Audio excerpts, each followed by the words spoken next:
I wish that I could have knocked him out at the start.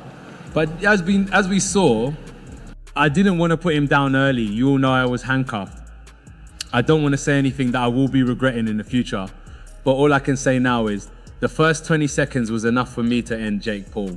And win, and guess what? Jake Paul is right again, and this decision will prove to be positive for him. Yeah. But that said, he's got a broken jaw. Done so much for me, and I just am happy and grateful, and just all the life memories that are created through these fight weeks, and everything that we've done is just... You've got to make this kid have a reality check. And that's what he actually did, because Jake Paul himself said, This is how it finishes, and it's harsh. Logan Paul has now confirmed that Jake Paul is stepping back from boxing after having his jaw destroyed by Anthony Joshua. Let that settle for a moment, because this isn't a retirement announcement. This is fallout. This is containment. This is a realization that hype doesn't soften impact. One fight didn't just slow the momentum, it exposed the limit. And what's unsettling is how calm the conversation has suddenly become. Calm only shows up after acceptance. And when everyone stops shouting, it usually means the ending was already agreed upon behind closed doors. I hope that life pans out for you, because if you're unable to see this fight for what it is, you have a level of dark hatred, black energy in your heart. Logan didn't dodge the truth, and that's what made it hit harder. He openly said Jake is stepping away after the loss and the shattered jaw. That alone is jarring, because a year ago, the narrative was domination. Now it's recovery and reflection. Pay attention to that language. Fighters don't talk about reflection unless something went wrong off camera. Physical, psychological, or both. And it feels like there's more medical detail being carefully held back, softened before it inevitably surfaces. Yeah, I'm going to take some time off to go support Utah at the Olympics. So sick. Then she's going to move to Puerto Rico, move her here. Jake's gratitude speech was meant to sound inspiring, but it didn't. It sounded like closure disguised as optimism. When fighters start reminiscing instead of outlining future plans, alarms should go off. The constant praise for resilience feels misplaced too. Resilience is what people highlight when winning is no longer expected. And here's where the chill sets in. People aren't debating when he returns anymore. They're questioning whether he should at all. That alone tells you how deep the damage runs. Body, I mean, that, you know, I wasn't being facetious before, but like, you never know the landscape of this, but more likely he's thought this is a good time to bow out, or got a few niggles. And Eddie Hearn's involvement darkened everything further. He didn't frame this as emotional or temporary. He framed it as biological reality, broken jaw, cumulative damage, the body responding. That should unsettle anyone paying attention. When a fighter's own body becomes the loudest voice, the career clock is already screaming. Calling the situation calculated isn't praise, it's resignation. It's the industry saying they've seen this story before, and it doesn't reverse. And it's hard not to believe there's a medical report behind this that nobody wants public. Jake Paul knew exactly what his tactics would be going into that fight. He was in there just to survive. He wasn't in there to win. He didn't even try to win. He couldn't win. So when you know your mindset, you know your mind's like, I can't win that fight. What do? I've got to survive. How do I survive? I've got to run like a thief in the... Then Duke McKenzie stripped away the illusion completely. He said Jake entered that fight to survive, not to win. Once that idea lands, it changes everything. A survival mindset at elite level is fatal. Analysts pointing out that every movement was about damage avoidance reframes the bout as a managed collapse. And that raises the second uncomfortable question. If Jake knew he couldn't win, why did the fight go ahead at all? Who approved a survival mission against a nuclear heavyweight? A big personality, and he sells fights so well, and he's a big character, and the press conferences, the build-up to fights, and what he delivers in the ring. The guy is a serious talent, and he'll be missed when he's retired. Spencer Oliver's praise now feels almost cruel in hindsight. Applauding survival after watching someone unravel under real pressure is pure irony. That's where the illusion finally broke. Social media fame evaporated the moment real power connected. And stepping away doesn't feel like losing a star, it feels like relief. Relief that this experiment didn't end worse. If that sentence makes you uneasy, it should, because everyone involved knows how close this came to catastrophe. He's retired, he's not going to do it again. We've seen it before, and I'm quite sure the common word's going to be the boy that cried wolf. I think in reality... Johnny Nelson didn't sugarcoat it, and he shouldn't have. calling it humiliating but inevitable cuts straight through the noise. Online toughness doesn't translate when a real heavyweight unloads on you. The boy who cried wolf comparison stings because it fits too well. And here's the third spike of unease. When multiple veterans use the same language, it makes you wonder what they're all privately agreeing on but refusing to say outright. Like, other than boxing, there's a lot of egos involved, if that makes sense.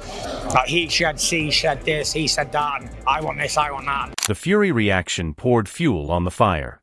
Humiliation became the dominant word, and once that sticks, it never washes off. Hospital footage and one-sided beatdowns don't fade from memory. When Fury says boxer in name only, it's not trash talk, it's a verdict. And boxing remembers verdicts. The silence from Jake's camp right now says more than any rebuttal ever could. But I think Jake fought a very, how do I survive long enough to land a right hand type of fight? And it made it a little difficult for AJ to get his timing. No excuses. AJ didn't look great, I'll be honest. He didn't look great. He didn't look like, an AJ we thought we were going to get, the marauder, the guy that was going to come forward and bang out Jake in one round. Pause. Carl Fraka's breakdown was cold and precise. He described someone overwhelmed, disoriented, taking punishment without answers. Millions watched it live. That wasn't strategy, it was endurance. And endurance without threat is prolonged humiliation. Frock calling it a demonstration is devastating because demonstrations exist to teach lessons. And Jake became the lesson. Much back. He should have either grabbed on, took a knee, or at least threw a bit more back. He was sitting back with his guard up, taking punches. It looked messy, it looked like he was under attack, and he was hurt. Dana White twisted the knife further by framing this as ambition colliding with unforgiving reality. Survival keeps coming up because taking a clean shot from AJ isn't character building, it's career altering. Dana calling it a warning should freeze every crossover fighter in place. This wasn't entertainment. A line was crossed.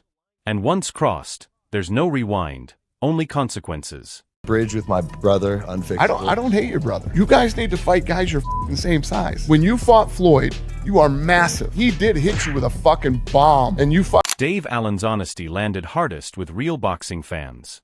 He said intelligence couldn't mask the lack of power or defense. And that's the truth nobody can spin.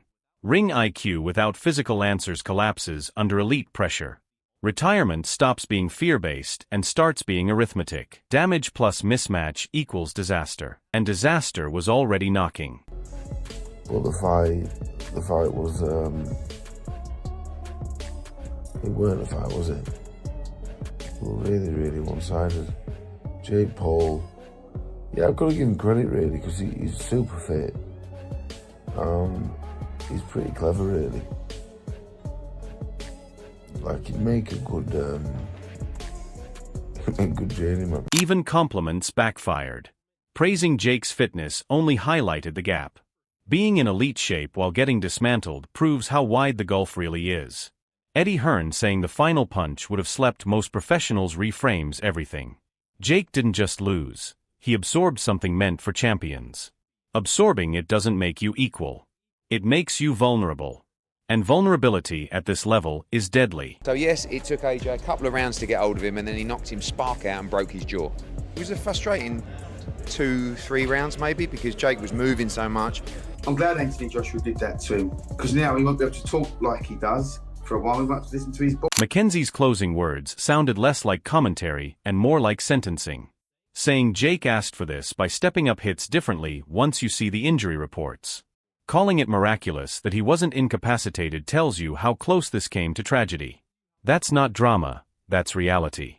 And once reality steps in, stepping away stops being optional and starts being necessary. Kid has a broken jaw, it appears, after fighting Anthony Joshua, right? I made this graphic for you guys. You see it. Got his jaw broken in 2 places. Care of me forever and ever? A little fucked up.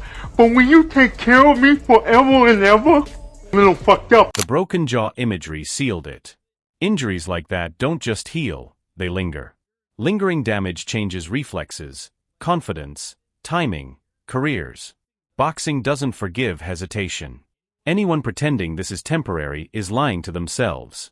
A jaw broken in 2 places isn't a storyline, it's punctuation. And the final unease is this. nobody is asking who he fights next. They're asking how bad it could have been. Just a fucking piss take that this guy's in there with Anthony Joshua, swinging away, landing.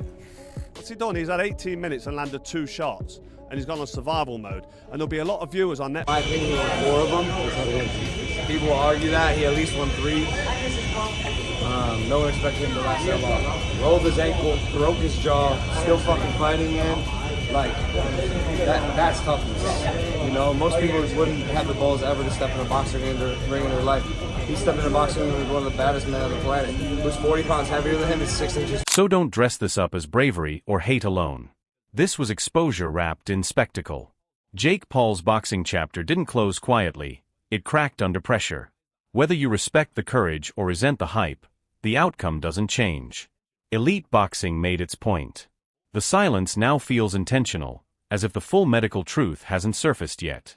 And when it does, this conversation will get darker. The retirement debate itself feels dishonest because whether Jake returns almost doesn't matter. The illusion of upward trajectory is gone. Boxing is ruthless about that. Once you're framed as someone who survived instead of someone who threatened, everything changes. Matchmaking, audience, expectations. And I don't think Jake wants to exist in that version of the sport. There's a broader reckoning here too. Boxing has always struggled to balance spectacle with legitimacy, and this fight leaned too far toward spectacle, and paid in blood. The backlash isn't just about Jake. It's about precedent. If this becomes normal, injury becomes content. And that's a line even cynical fans hesitate to cross. Jake isn't weak, and he isn't stupid. But he underestimated how fast reality arrives at elite level. There's no adaptation window when you face someone who's lived in danger for decades. That's the lesson nobody wants to say plainly. This moment will age badly, not because it happened, but because it was allowed to happen under the label of competition. Years from now, this won't be remembered as bold. It'll be remembered as a warning clip. And the scariest part is history suggests someone will try it again. This wasn't just Jake Paul losing a fight. This was boxing correcting a lie that grew unchecked, where hype tried to replace hierarchy. Anthony Joshua didn't just punch Jake, he punctured the bubble around crossover credibility. And once it popped, everyone rushed to soften the sound. That tells you the industry knew the risk and accepted it anyway. What bothers me most is how fast celebration turned into concern. That doesn't happen unless insiders saw something alarming in real time. When analysts stop arguing about wins and start talking about survival and mercy, that isn't spin, it's fear bleeding through professionalism. Boxing people know what irreversible damage looks like. They don't use words like miracle unless the margins were razor thin. And I think those margins were thinner than we're being told. This fight didn't happen by accident. When promoters, networks, and commentators all pivot to inevitability afterward, that's collective awareness, not surprise. Someone sold this as competitive knowing it wasn't. And if Jake paid with his jaw, the moral bill still hasn't been settled. Toughness praise rings hollow because toughness is admired when skill is gone. Elite sport isn't built on admiration, it's built on preparation and parity. Reframing survival as courage is an attempt to protect an idea that already collapsed. Courage didn't save him from being outclassed, and it won't save the next influencer who confuses visibility with readiness. Heavyweights don't trade in lessons, they trade in consequences. Joshua represented that reality. And fantasy doesn't end quietly when it breaks. I keep coming back to Logan's confirmation because it felt less like concern and more like containment. Stepping away isn't just about healing. It's about protecting what's left.